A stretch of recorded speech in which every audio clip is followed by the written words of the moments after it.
Think about how many bikes could be made from a car. I'd like to figure that out. How many can you make from one vehicle with all the metal and the rubber that's on there? How many can you produce? Salut, je m'appelle Étienne Langlois, je suis scénariste et réalisateur et j'ai pas de permis de conduire. Bonjour, moi c'est Pauline. Bonjour Pauline. Bonjour. Je suis réalisatrice et accro du vélo. Notre documentaire parle du vélo comme outil de changement dans nos sociétés. On a trouvé ce sujet-là d'abord en s'intéressant à un organisme qui fait des collectes de vélos usagés et qui les envoie en Amérique centrale et en Afrique. Je fais ma part pour redonner une nouvelle vie à un vélo dans le sud. Parce que là-bas, ça change la vie des gens. Ici, ça débarrasse nos garages et ça sensibilise aussi les gens d'ici sur la valeur d'un vélo dans le sud. Dans la plupart des cas, les vélos là-bas vont être revendus par le partenaire une fois qu'il va les avoir retapés. Ça finance, et l'envoi d'un autre container, mais qu'est-ce qui est le fun aussi, c'est que souvent là-bas, ça va financer quelque chose d'autre. En cherchant davantage, on a réalisé qu'il y a énormément de projets et d'organismes qui utilisent le vélo de manière créative et innovatrice pour créer une meilleure société.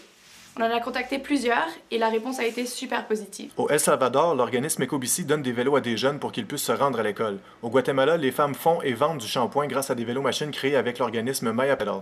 Au Nicaragua, Ecotech donne des ateliers et forme les gens pour qu'ils puissent réparer leurs vélos eux-mêmes. À Montréal, Burrito Project cuisine et va livrer à vélo des burritos aux gens dans la rue pour les nourrir et briser l'isolement. Et Bikes to Farm organise des voyages à vélo jusqu'à des fermes autour de Montréal pour sensibiliser les gens à l'agriculture bio et locale. It's been really rewarding to see how people have come on these trips and just it's changed their perspective. Maybe not for the whole life right there, but it's definitely like opened their eyes to a lot of things.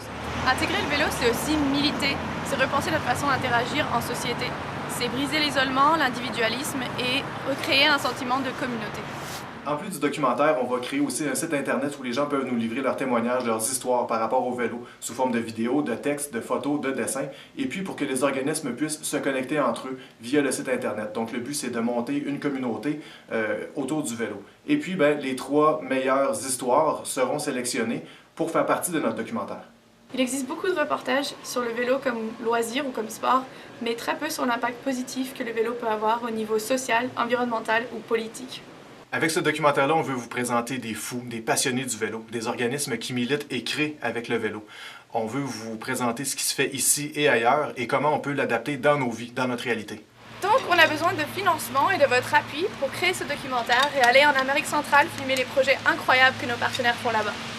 On veut créer une œuvre positive, inspirante, puis redonner au vélo la place qu'il mérite. Ce mouvement-là grandit constamment, puis on veut le partager avec vous. Merci à l'avance de votre appui.